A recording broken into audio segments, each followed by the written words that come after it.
Hi everyone, we're going to go ahead and get started. Sorry it took a couple of minutes. You'd think I'd have this memorized by now. No, it's not rocket science, but always just takes a minute. So thank you. So today we're going to talk about Innovation Essentials is really just kind of the ongoing theme for what the SBDC does and what we try to present to our business and tech community. So we'll go ahead and get started. Just to give you an idea, we work with clients in all different categories. So whether it's tech, whether it's restaurants, construction, a lot of pretty much anything. And we also help throughout the entire life cycle of a business. So it's never too early to come to the SBDC. We like to think that we should be your first stop when it comes to, I want to develop my business idea. We like to think we're the first stop, whether it's something that a business advisor like myself can help you with directly, or we can collaborate with our other business advisors. We have about 14 here in Southern Nevada, or we use our own resources. In this case, we are under UNLV's Office of Economic Development, so we have access to their interns and to like their makerspace area that does marketing materials, 3D prototyping, that sort of thing. And then USPTO, Patent and Trademark Center. So we have a lot of resources in that way. James? Oh, I recognized you. Good to meet you. So another thing about the SBDC, so it stands for Small Business Development Center. We are funded by the SBA. So it's basically your tax dollars at work. So we offer one-on-one consulting and business advising to our clients, and it's at no cost. So it's easy for somebody starting a business saying, I need to hire a CPA, I need to hire an attorney to get started.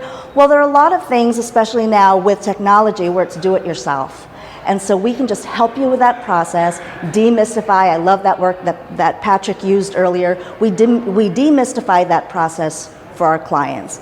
And we help make it to where they're like, you know what, I can do this. I now have checkmarked, compliance. I know what's required of me so that I can operate legally and officially. And then we just help them through the process.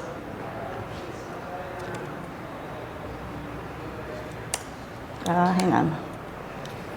Hello? There you go. So we get a lot of people that come to us. I want to say probably 95% of people that come to us are entrepreneurs, just starting a business. I have an idea. Hang on a second, let me close this. Hi. This one come? Oh, no worries. Okay, thanks. So about 95% come to us and they're like, you know what, I have this idea, and sometimes it's an inventor and they say, here's all my patents, and this is the big picture, phase 1 all the way to phase 6. How can you help me? So we help break it down into pieces, and we help actually give our clients clarity. Because sometimes they come with an idea, but they're not sure or they're unfamiliar with all of the processes involved. And a large percentage of our clients come to us and they're still employed. So what does that mean? Are they really realistic and prepared to launch this? What does their timeline look like? Are they going to require funding or investors or something that they're going to fund themselves? So we help them get that clarity. We help explain what that process looks like. And oftentimes they come to us and they're like, I'm ready. I believe in this project. I've already started it, and I just need to know what I don't know. And so we help them through all of that. So the 4 stages of technology life cycle. Phase 1, innovation. That's where a lot of people come to us, where they're not realizing that this is the bulk of what they're going to do, right, as a startup. They're investing their time, their money, and resources in research and development. Phase 2 is ascent. That's when you're initially launching your product, and maybe you have some early revenue coming in. Your phase 3 is maturity, where you're now a player in the market, and you're looking at your competition. And then phase 4 is decline, where your products start to become obsolete. That's just one of the kind of a basic life cycle. Now, how does that relate to business? Because that's really what we're talking about. And you're going to see it's really kind of similar. So phase one, when you're looking at a business, is yet that launch startup phase, right? Kind of the same thing. Your phase two, growth, that's that ascent phase in technology development. Phase three, maturity, and then phase four, yes, decline, but also renewal and rebirth. So I think it's important when we talk to our clients, like, what stage of development are you at? It could be, oh, you know what, I'm in beta, I'm ready to launch my product. Okay, well, how about all of the other things, right? Do you have a patent on your product? Did you form your LLC? If you're looking for, sharing equity, then you actually have to file as a corporation versus an LLC, those sort of things. So we help them go through that process. So how do you take your new innovative idea and turn it into a business? So we're going to break it down. This is what we do with our clients. So at the launch startup phase, right, now we want to put on the business hat. It's developing your MVP. You're testing your functionality, viability of the product, and you're gaining early feedback or feedback from your early customers to see if you're on the right track. And this is where it usually has the biggest impact to your company's finances and budget. How many people here are in that launch startup phase of their product or their business? And so what usually happens at this stage is these startup companies will self-fund, right? Or they might borrow money from family, friends, or try to get a personal loan. So what we do at the SBDC is we talk about what their overall goals are and their timelines. So oftentimes they self-fund. But if you're in a position to, why don't we talk about maybe getting a business loan, right? Because now all of a sudden you're developing business credit history at the same time. So more often than not, what I find is people are like, yeah, I had the cash and I went ahead and funded it myself. I've maxed out my credit card, so now my credit score is low, so now I don't qualify. It's like, darn, I wish we'd talked earlier. Right? And we could have seen if we had other resources there available to you. So funding your startup, banks do consider startups at this phase as a high risk for business loans. Sometimes people come to us and they're like, you know what, I need a loan, I need somebody to fund this. Okay, typically banks are going to look at 3 years of your tax returns. If you don't have business credit history, then we have to talk about your personal credit history. You need a business plan. Yes, we see that you have a product. Yes, we see that you've got patents, but you actually need a business plan. They need to know that you understand your competition, you understand your market potential, that you've done your homework. So that's what they want to see. And so we just kind of help you get all that information together so that when we present you or you present yourself, whether to a bank or an investor, you're ready. They're not asking for information. Pre-seed funding, capital funding, and most of that usually goes to operating costs, whether you're paying yourself, right, paying for your tools, your apps, your licenses, all of those things. And again, that's usually funded friends, family, or your own owner investment dollars. Seed funding, product development, market research, and testing. That's usually what those dollars go towards. Those can come in the form of venture capitalists, angel investors, and equity share partners. So again, to remember, when you're forming your company, you have to know kind of what your overall goal is. If you want to keep it private and you're looking to do, equity share with some of the original collaborators, strategic partners in your business, then you have to form as a corporation, right? So you kind of have to look at your goals and backtrack. What do I need to do first? Creating an organizational structure, that's exactly it. And then strategic investors, that's another thing you want to look at. Yes, I just need $250,000 to get this funded. I can pay some salaries, pay myself, pay off some debt, take it to the next level, and then really launch my product, get into commercialization. Will you take anybody's money? What you really want is to be strategic about it and think, gosh, can they offer value to my organization based on their experience, right? Do they have experience in startups or in technology, project management, any of these things that would be of value to us? So we want you to be able to think bigger. And then not uncommon, they're usually not profitable at this stage. And Always thinking ahead when it comes to strategies. You want to plan for an aggressive marketing and expansion strategy. Phase 2 is growth. So this is, a lot of it is, I'm developing this product and I'm just kind of taking my time, and it'll eventually, I'm eventually gathering the data. If you're really competitive and you're really serious, you want to think in terms of speed to market. Consumer products companies think about that all the time, right? What's your advantage? So if you want to have that competitive edge, speed to market is important. Focused efforts on brand recognition and value. So great app, but if nobody recognizes your name, your logo, your product, then where really is the value? So we help you with some of those marketing strategies. And then also that phase 2 starts to generate profits with some consistent cash flow.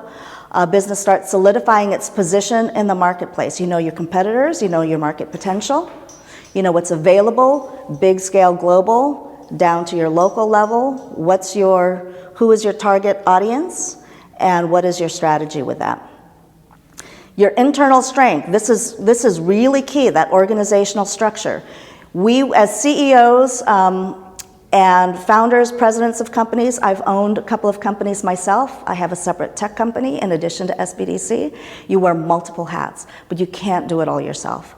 Recognize your own internal strength, figure out what you want to do at this phase of your business that would be of biggest value to your company and to your team, and then let's talk about bringing in other people to help with the other areas. So yeah, hire the right people to run your operations. Strengthen your customer relationships.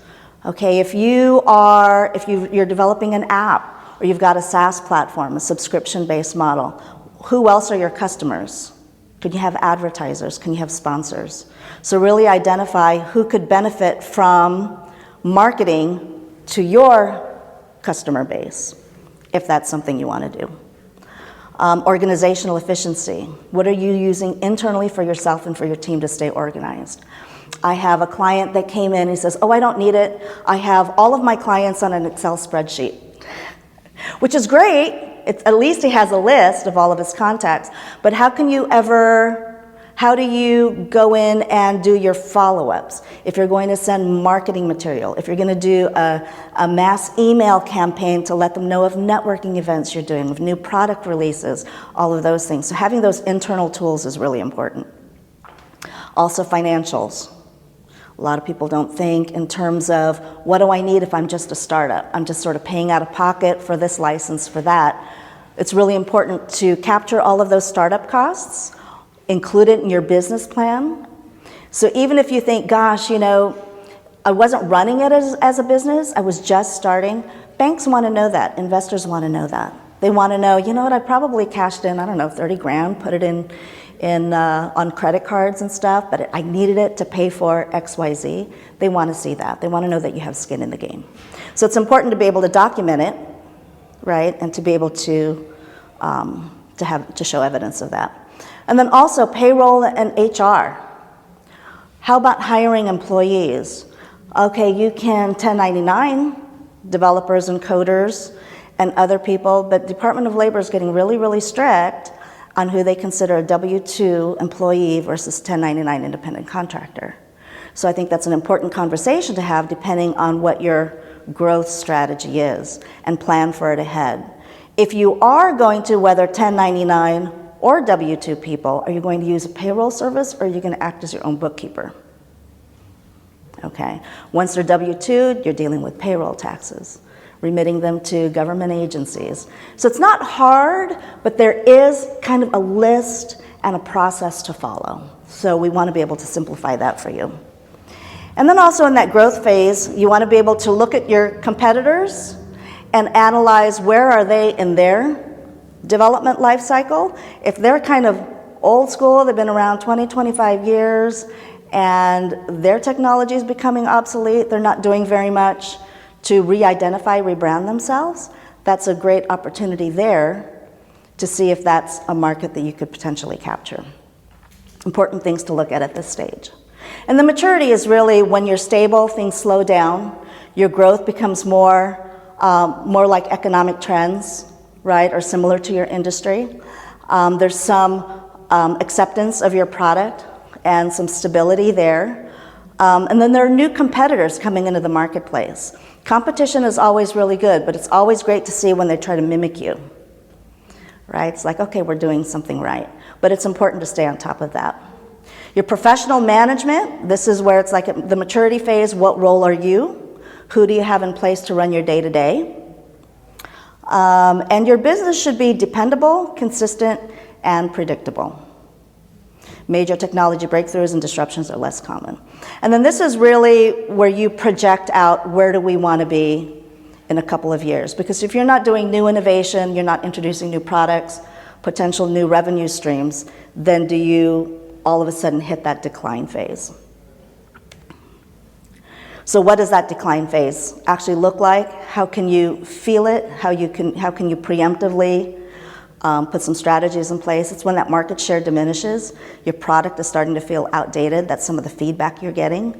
Change in user preferences, maybe they're no longer active. So collecting all of that data, doing all that analytics is really important to see what that your customer behavior is like and be able to track that. Newer technology is being introduced, right? Disruptive innovation. I like to think, and a lot of people here in the tech community like to think that they are the industry disruptors. Okay, so now what happens when you reach that level of maturity and you have to keep an eye out for all of those newer technologies coming out? And so some business owners don't even realize they're in the decline phase. How do you measure this? 3 consecutive quarters of declining revenues. So you want to be proactive before reaching that phase. And then you can innovate, invest in new product offerings, people, or marketing strategies, or focus on the company's positioning, and then adjust. Be nimble. So what phase are you at? So how many here identify with that phase 1 startup phase again? Okay, great. And then how many are already generating revenue and kind of in that growth phase? Our commercialization phase of our product? Okay, great. Anybody in that maturity stage where you've got consistent, dependable revenue coming in, understand your market share? Very good. Anybody peaked and worried about a declining position in the market? Well, I'm a sophomore here, so I sort of feel that. Right. Exactly. So what was it? It was innovate. Real quick.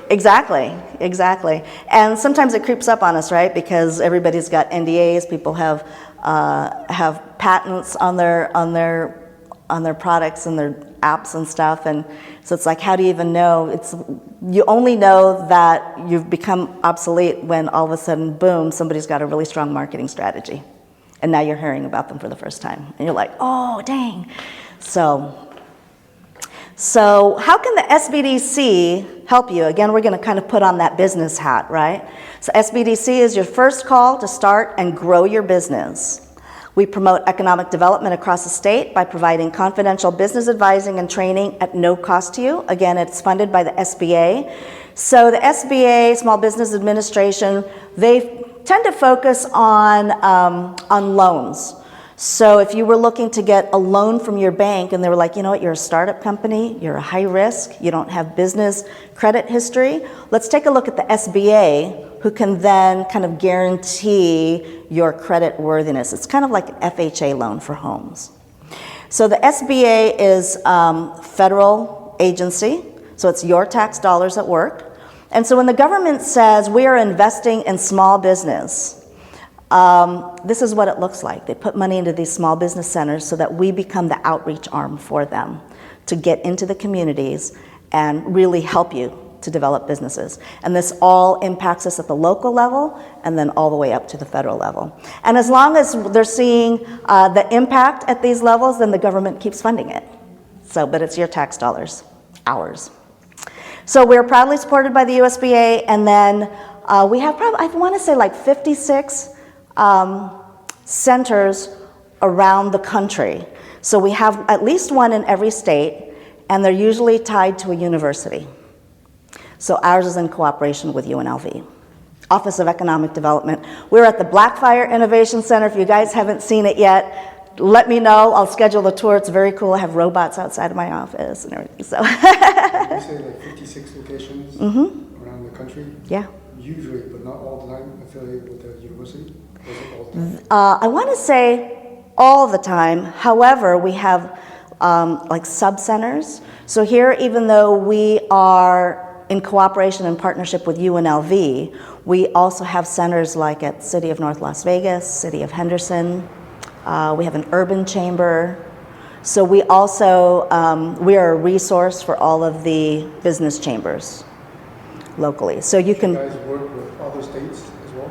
We work, so we do like a national conference, America's SBDC, National SBDC Office. But I will say that every SBDC center operates a little differently based on their local business community.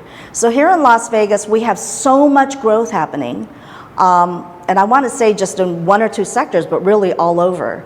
And so how do we respond to that versus maybe something in the Midwest or even in Silicon Valley? So they have very different needs, and so ours is very specific. So related to that, I'm curious, say I'm starting a business and like support from the SBDC. If I go to a consistent sort of branch, is it, because you mentioned sort of, a confidential business in place, is it the kind of thing where I sort of show up and I'm a fresh face each time, or there's like some kind of file or some kind of consistent person I have a relationship or? So if you were to register and say, just put me down, right, met her at Tech Alley, if you didn't do that, it would go to the state level and they would say, oh gosh, he needs somebody with this other specific experience, and might try to match you with a different advisor. But if you're like, you know what, I want to develop the relationship locally, I've already met Rachel, put me down and I become your ongoing advisor. Okay. Yeah, and so I have quite a number of advisors. Every session is at no cost. So an initial session we might meet, I'll do a full discovery. What do you do? Tell me about yourself. How'd you get into it? What are your goals? What are your timelines? What have you done? Where do you want to get to? What are your gaps, right? And now let's start working on it. And you can be like, you know what, Rachel, I want to be held accountable. So can I schedule a meeting with you every week, every Wednesday? I'll be like, sure. It's still at no cost to you. And I actually have a number of clients that do that until we get to that next phase that they want to get to, and they're like, okay, let me take it from here, and then I'll check in with you like next month or in a couple of months. So really just depending on what your goals are, but absolutely. And then again, we do assist you at all phases of the business life cycle. So what does that look like? Breaking it down even further. If you're starting a business, right, we're looking at that new entity formation, licensing requirements, and permits. We have a lot of people that come to us and it's like, oh, you know what, I'm still in that early development phase, or I'm just starting my company, and somebody said I could just do it as a sole proprietor. Well, yeah, you can do it as a sole proprietor, but you have no legal protection. Even if you file with a state as a sole proprietor, sometimes some of the bankers will say it's cheaper, file with the state as a sole proprietor, it's $200, and we can open up your business banking account. But you have no legal protection, you can never hire people under that, and then you're getting taxed at the highest level with the IRS as a sole proprietor, right? So filing as an LLC might cost you $425, but now you have legal protection, you can hire people, you can get general business liability insurance, workers' comp, all of those things, and then grow it as a business. So we help identify what stage you are, or maybe you are looking at equity share and we need to get you as a corporation. Sometimes we have people coming in as sole proprietors, brand new, just started, and they were like, I had to file as a corporation, and I filed it in Delaware because I heard that they're a lot more business friendly when it comes to corporations. It's like, okay, well, yeah, but to do business in Nevada, now you have to also file as a foreign entity, so now you're paying double, and this one you pay taxes on, Nevada you don't pay business taxes on, and then you have to do double reporting annually. So let's talk about that strategy. Market research and analysis. You may know how well your product potentially could do in the marketplace, but did you actually do your homework on it? So we do have, I'll talk a little bit more about our internship program, but we do have internship programs, one where they are hired by SBDC, they're actually SBDC interns, UNLV students, and they can come and they can do digital assessment, take a look at your internet presence. If you've already set that up, we can take a look at your website, give you some feedback, whether it's through the advisor or through the interns. We have them help with financial statements. And then we have a separate program I'll go over further in detail. It's a Step Up Startup program where we are working with UNLV's College of Engineering. And I've submitted several clients to them who needed specific, whether it was data testing and validation, or they needed software development for this one piece of their product to be able to work. And so they present it to the College of Engineering, whether it's through a computer science program or electrical and mechanical, and all of those different departments, and they'll take it on as a project. And then that's at no cost to you as well. Is it only for one semester? Was it for the year? Good question. I want to say, we just covered this a couple of months ago. I'll find out for sure. I'm thinking that it's for a semester, but I think it could be ongoing. And I'll take a look at my notes, but that's a really good question. And I know we covered it too. But we can help with gathering your startup costs and projections. We have a lot of basic standardized templates that we work with. So whether we help you do it or the interns, again, for the interns, it gives them that real world experience too, right? So you get these talented students that come in. This is what they're learning. This is what they've learned. They want to put it into practice. And you're giving them that real world experience. So it's a really great community partnership. It's only for engineering now, but not all the departments yet. So right now it's with the College of Engineering, and we've been talking about bringing in other departments as well. I don't think it's been approved yet or it's been finalized, but I can find out. Yeah, thank you.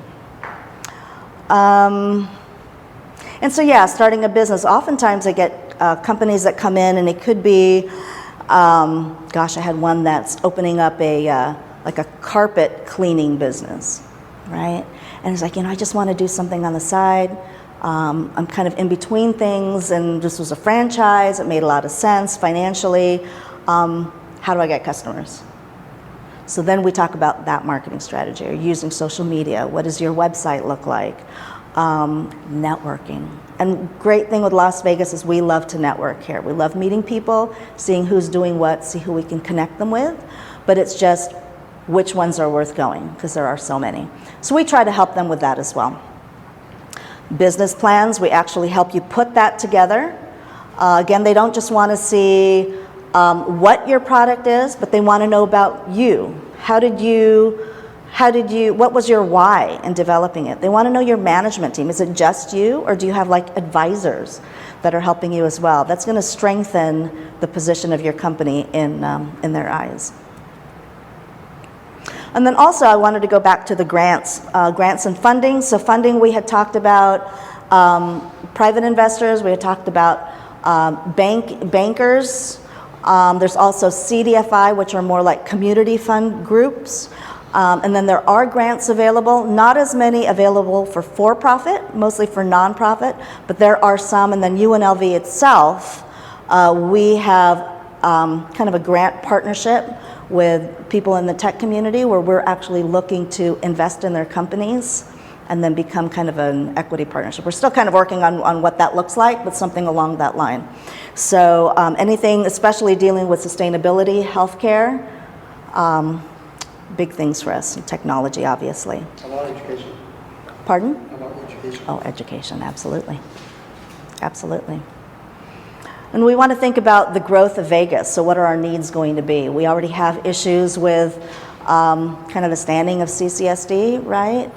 In our rankings, and we have a lot of new charter schools and everything else opening up. So we want to be able to support that with the influx of all the new people coming into Vegas. So there's a big need there as well. And then growing a business, again, we help with a business organization, your marketing strategy, pitch decks, right? We don't want to put a pitch deck together until you have your business plan. So again, we work backwards. If you just start with all the pretty stuff and this is what we do and you don't have all the data behind it, it looks pretty, but it's not all the information that they're looking for. So we want you to be able to do a full business plan, condense it, maybe condense it to an executive summary or what is that other one? That when you submit to like sam.gov, the word escapes me. But anyways, do that, a capability statement, and then bring it down to do your pitch deck with all your visuals. But then you can hit your bullets really fast. And then growing a business, hiring W-2 versus 1099, right? Most people are like, you know what, I'm just gonna 1099 people. I don't have to deal with payroll, I don't have to deal with taxes. Department of Labor comes back and says, you know what, if you're providing tools, if you're providing equipment, if you're providing the customers and the clients to them, you're probably an employer and they're probably your employee and you should probably W-2 them. So they're getting very strict when it comes to that. Are they coming in and policing you? They weren't before as much, but they've actually increased the number of auditors they have with Department of Labor and then increased their fees, their fines. So, you know, I think they're really serious about it, and so we want to make sure that we're in compliance with that. Managing your business, the HR compliance. Tax implications, now when you're dealing with payroll, you're not only giving them a check where they take care of their own payroll taxes, you as an employer also have payroll tax responsibilities. And so that's something we help break down for you. There's a cost to do payroll services. We usually don't think about that. And just to make sure it's all part of your budget. Earlier you covered the grants. Do you have someone at the department that can actually assist? For grants? Yes. Yeah. Like, you know, We do. You mentioned sam.gov. Yeah. Right? Do you know someone in the department that actually knows a lot about the SAM? So I'm familiar with sam.gov. I've used them in the past. And so, but whether you're submitting to sam.gov, to NGEM, which is the Nevada State Procurement System, or through the banks or whatever, the qualifications for documentation are all pretty much the same. It's going to be your business tax returns. If you don't have business, then it's the 3 years of personal tax returns. It's your business plan. And then resumes, management. Grants, you don't need all that, right? It depends. It depends. So there's micro grants and micro loans where they don't require all of it. So again, what we want to do is be able to say, what stage are you at in your development? What are your ultimate goals? What do you need? If you're looking for $50,000 as a micro grant, maybe you don't require all of that. If you're looking for $1 million, and it's got to go to development, you know, R&D, staffing, they're going to want to see a full breakdown. So, Breakdown, but since it's a startup, there's no tax return, right? so they go for your personal tax returns. They're going to want to know, So yeah. like the NSF, right? The National Science Foundation. Mm-hmm. Do they require the tax return? It depends on their grant. It depends on the amount of the funding. And so again, some of the grants are really intended for nonprofit, something that's going to benefit the community, not necessarily for-profit, competitive marketplace type of a No, thing. but NSF is for profit too. Well, take a look. Yeah. What is it, does it break down? It'll tell you what the requirements are for the documentation. Yeah. Every agency is a little different, and their funds are a little bit different, so you really just have to take a look at them. Annual reporting requirements. How many here have recently formed their LLCs or corporations? Okay. So how many have formed it or formed it prior to 2024? Okay. So there's a new, so this is a requirement mandated by Department of Treasury. It's called BOI, Beneficial Ownership Information Reporting. So if you formed your, and it only applies to LLCs and corporations, but if you formed prior to 2024, you have to do this reporting by the end of this year. And basically all that says is it's part of a Transparency Act that was passed by Congress in 2018 that said we want to better track money laundering. Terrorist groups, those sort of things. And we know at the state level, they collect all of the owner's information, but federal government doesn't have it. So they're trying to create their own database. It's really simple. That's really all it is. It takes 5 minutes to do, but it is mandated. And if you don't do it, it's like a $500 a day fine. So before 2024, if you filed, you have until the end of the year. If you filed in 2024, you have 30 days. So it's that quick. If you haven't filed yet, you'll have 30 days once you do file your LLC. Doesn't apply to sole proprietors, just LLCs and corporations. So resources for entrepreneurs. So we, as small business development advisors working with UNLV, this is what makes us different from some of the other, say, sub-centers that we have. We have direct access and direct partnership with UNLV. So we have business advisors doing the one-on-one consultations. We help with that entire life cycle of your business. Then on the UNLV side, we have that Step Up and Startup program, which is the internship program with our College of Engineering. We have Makerspace. Is anybody here familiar with our Makerspace? So we operate out of the Blackfire Innovation location at the UNLV Tech and Research Park. It's over by IKEA. Beautiful, beautiful location. Office of Economic Development is on the 4th floor. On the 3rd floor, UNLV has what they call the Makerspace, which can create marketing materials for you. They help you with digital design. They can help you with your logos. They can help you with your website. Benefit for an SBDC client is you get like 70% off. If you come in, it is open to the public, but they'll pay you. It's pretty competitive pricing. If you come in as an SBDC client, you get that discounted rate. They'll do hands-on training on certain systems with you. They can do large format printing and banners, and they can also do 3D prototyping for you. Yes. Does that discount also apply to just random projects that aren't related to my business? If I become a member through the SBDC? Yeah, so I have a client who does digital marketing. That's her business, but she'll print things for her clients at Makerspace. And the goal is really to help you grow your business. And if it's helping your client with your expertise and they're a resource for you, then yeah, you can absolutely use it. You do have to schedule it and you do have to be an SBDC client, so it's pretty simple. And then student-led programs, and then the Patent and Trademark Resource Center. So I'd like to bring up Patrick. He's our, I'll go over this part after, but he's with our UNLV libraries. Hi there. Hi. Thank you. Sure thing. Thanks. This is cool. Hello, my name is Patrick. I'm the business librarian for UNLV Libraries, but also a representative of our newly launched Patent and Trademark Resource Center. Now, the way that the SBDC is like the outreach arm for the Small Business Administration, we're kind of like the outreach arm for the United States Patent and Trademark Office, who have a variety of these centers set up at universities, at university libraries, and public libraries throughout the United States. And so like we are with the university, and we do have a partnership with the SBA, with the SBDC, with UNLV Office of Economic Development. Okay, so what do we help with? Okay. There's our grand opening. Oh, yeah, okay, so this is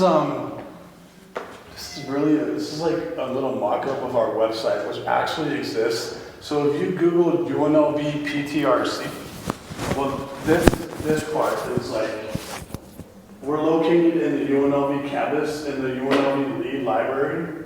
We have walk-in hours Tuesdays, Thursdays, Fridays from 3 to 5 p.m. So we have like an office on the first floor of this library. We also are available by appointment. Now, one of the things is like, do I have to come there to get help? No.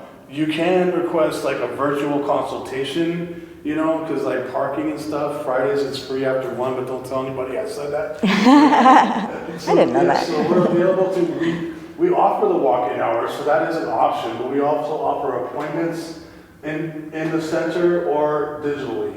And so like this thing right here, this summary of the multi-step U.S. patent search strategy, like you could Google that. This is a USPTO document. They have this like 7-step strategy.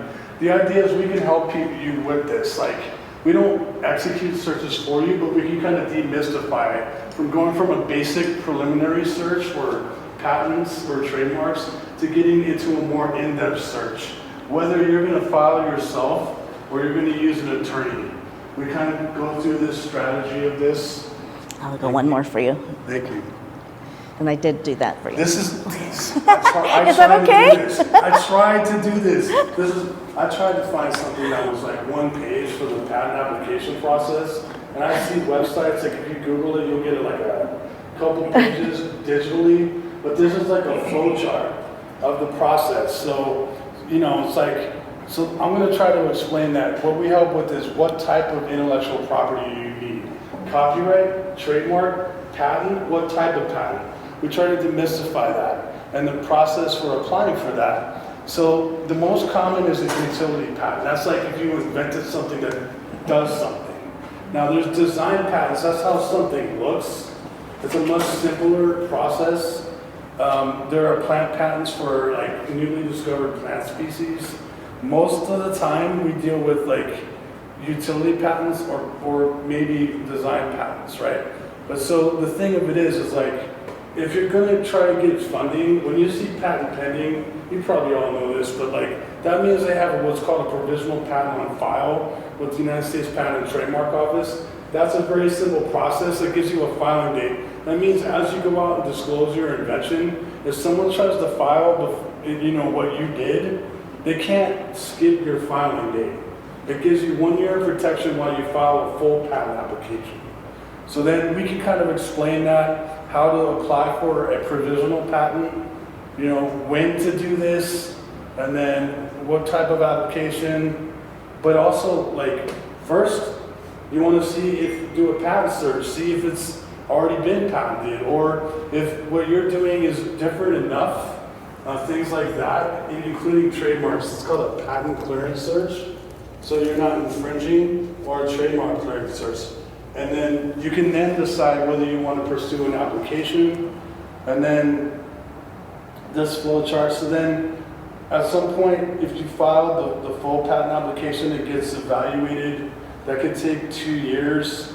And then, there's a go-between between you and the patent office, unless you use an attorney or you use a registered agent. So we can explain kind of like all of this process. I tried to do this. I'm so thankful for this because I was trying to do it, but my editing skills weren't. But this whole thing, you can sort of demystify.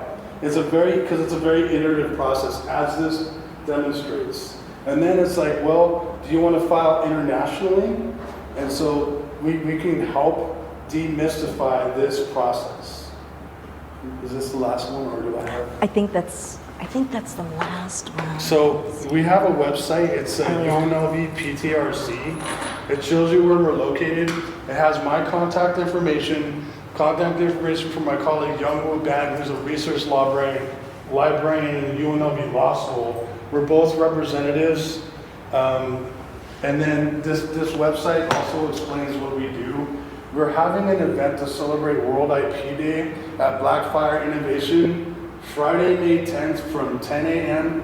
to 2 p.m. And I believe the registration for that is now like up and live, like late breaking news. So that's free. It's free. There's going to be people from UNLV, local resources, explaining how they can help the community with intellectual property. So UNLV people showcasing what's going on at UNLV regarding innovations and so forth. So we're very excited about it. We'd love to see you there. It's perfect. Thank you, Patrick. And then what we were talking about outside also is UNLV is really trying to do a lot of outreach and to be present in the communities. So the World IP Day, if you can send me that information, I'll make sure that I send that out to all of our clients. But then also we have Tech Park Tuesday, so that's coming up this Tuesday. And just like we have Tech Alley, this is Tech parking lot event. So if you'd like to join, we'd really like to help bring the tech community together. So that's perfect. Thank you so much. So yes, much. if you can send that over.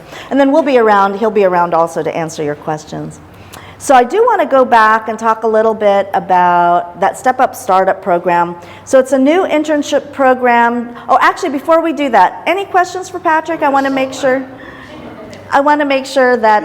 Really sorry about that. Yeah. No. That's okay. Any questions about our center? Yep. When you said that it's on the campus, right? Is there any way, because you know what to do, I can do a tour from there, just to kind of look through and check it out? Yeah. Is it, do I have to make an appointment? You can make an appointment with me, and I can give you a tour. Yeah. Okay. It's an office, we could look at that, but like, for you to go all the way down there, we could show you our maker space, we could show you other stuff, so yeah.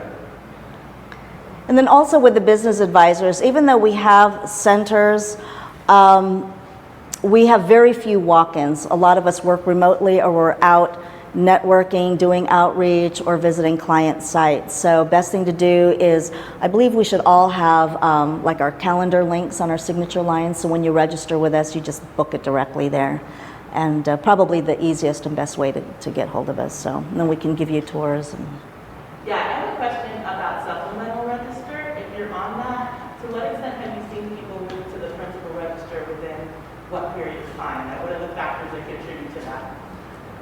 Oh yeah, like trying to move your trademark from the supplemental register, we'd have to look into that probably, like, the amount of time that it would take to move it would, Well, maybe just the factors, apart from principal individual cases, from the trends you've seen from what's come in.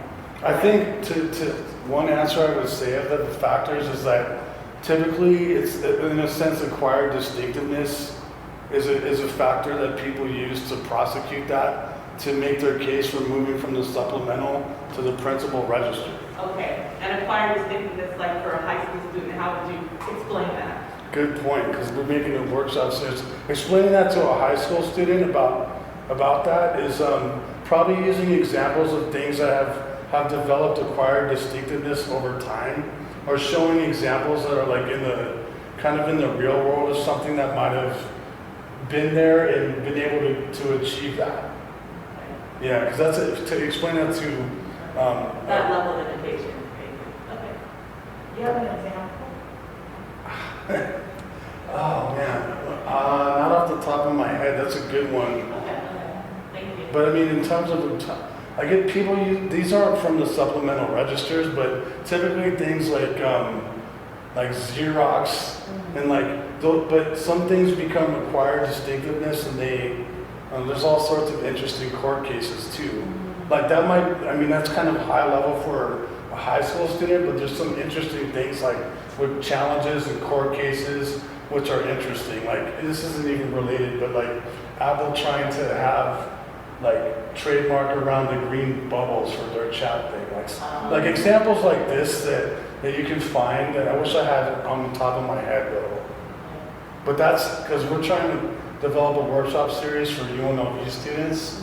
So they could be like just out of high school. So, and I've been there's something that USPTO has called Equip HQ or RQ, and it has all sorts of learning exercises for K through 12 and for trademark and for patents. And I've been just looking at it recently to try to get ideas myself to make a workshop, or we're making multiple workshops around this to make it something that is accessible even K through 12. Are you working with DECA at all through CCSD? A lot of like the high schools have the DECA programs, like for to teach them about small business and entrepreneurship. Not yet, but I was a member of DECA. Oh, there you go. Yeah. A long time ago, but like I would love to do that. Yeah. That's a great Do idea. more work with K through 12. Thank you. Next part. Thank you. Those are great questions. Thank you. I did want to mention real quick, but Kayla Green's an attorney at this thing. We have an event called Ask an IP Attorney every few months, where we have it in our library. People can come in and ask he does a presentation about intellectual property basics, trademarks, patents, copyrights, and he's there to answer questions as well. So we look to continue doing those events. So we don't have one scheduled now, but we should be having one scheduled soon. Perfect. If you want to share that with me also, then I'll make sure to get it out to our clients. All right, will do. Okay, thank you. There you You go. said you're starting it or it's already going on? Oh, we've had a few of them already. Like we've had a How do you few. find out what the schedule is? If you, what I would recommend is that we have on our UNLV library.unlv.edu has an events on their homepage, and you can just see all of our events. That's probably the most sustainable way to do it. Unless, you know, we're going to try to send them out to our partners, and maybe you'll see it that way also. But if you wanted to keep a running tab of it, we have a calendar of events.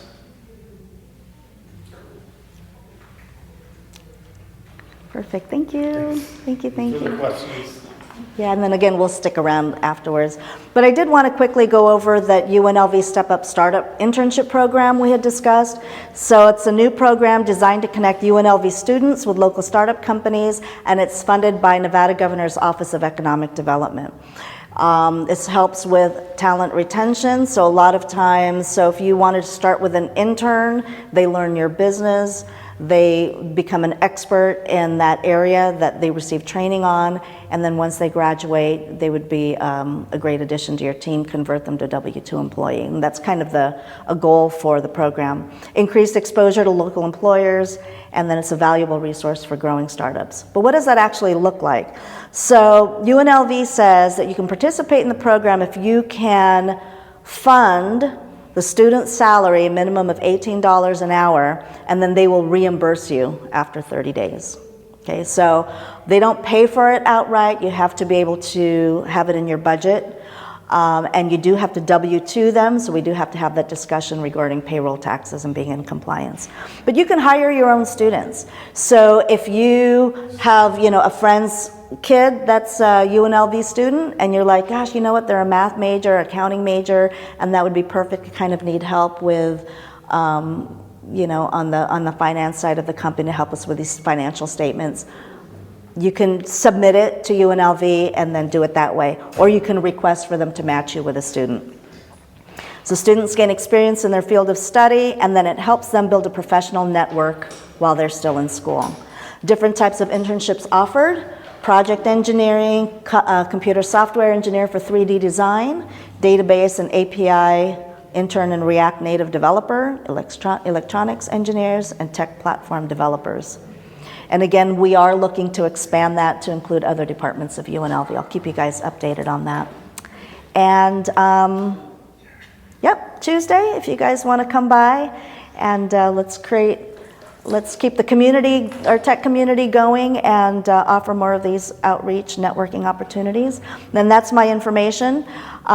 You would just register nevadasbdc.org. If you want to work with me directly, just put down when it says select a center, pick UNLV's Research and Tech Park, and put my name down in the referral description. And if you register and you don't include that, it will go to the state level and they'll assign you another advisor. My background is in HR and compliance. I've had my own staffing agency for over 20 years, worked with consumer packaged goods companies, Fortune 500 companies during that time, national search assignments, also working in HR compliance, and then also own my own tech company in the arts and entertainment industry. So let me know if you feel like it's a match for you, and I'd be happy to help. And I think that's it. Oh, there you go. I'll leave my information up. Thank you so much.